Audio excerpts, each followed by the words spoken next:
Wait ప్రతి అమ్మాయికి ఇది చాలా ఇంపార్టెంట్. అదేంటంటే హెచ్పివి వ్యాక్సిన్ చేయించుకోవటం.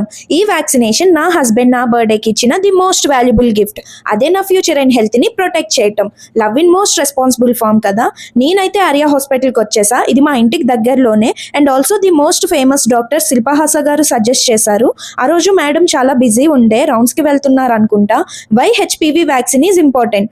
బికాజ్ ఇది cervical cancer and other type of cancers like throat, anal and vaginal cancers రాకుండా ప్రొటెక్ట్ చేస్తుంది. ఇందులో 2 టైప్స్ ఆఫ్ వ్యాక్సిన్స్ ఉంటాయి. One is Gardasil 9 and other is Gardasil 4. Gardasil 4 కన్నా గాడిసిల్ 9 మంచిది, ఎందుకంటే ఇది 9 టైప్ ఆఫ్ క్యాన్సర్స్ ని ప్రివెంట్ చేస్తుంది కాబట్టి. నేను తీసుకున్నది గాడిసిల్ 9. దీని కాస్ట్ వచ్చేసి 11,000. అమ్మో 11,000 అని భయపడకండి. వెల్త్ కన్నా హెల్త్ అనేది చాలా ఇంపార్టెంట్.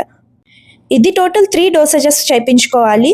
ఫస్ట్ అండ్ సెకండ్కి 2 months గ్యాప్ ఉంటుంది. సెకండ్ అండ్ థర్డ్కి 4 months గ్యాప్తో వేయించుకోవాలి. ఇది కరెక్ట్గా నా బర్త్డే రోజే వేయించారు సంతోష్. పెళ్ళైన లేడీస్ ఈ వ్యాక్సినేషన్ చేయించుకున్నాక తీసుకోవాల్సిన జాగ్రత్త ఏంటంటే 6 months వరకు కన్సీవ్ అవ్వకూడదు. మీలో ఎవరైనా అబ్బాయిలు ఈ వీడియో చూస్తున్నట్లయితే మీరు కేర్ చేసే అమ్మాయికి ఈ వీడియోని షేర్ చేయండి. మా పెళ్ళైతే ఇది నా ఫస్ట్ బర్త్డే కాబట్టి సంతోష్ మంచి డెసిషన్ తీసుకున్నారు. ఇదొకటే గిఫ్ట్ కాదంటే ఇంకా చాలా సర్ప్రైజెస్ ఉన్నాయి అని చెప్పారు. సో అవేంటో నెక్స్ట్ వీడియోలో చూసేయండి. ఈ వీడియో నచ్చితే లైక్ చేసి సబ్స్క్రైబ్ చేసుకోండి.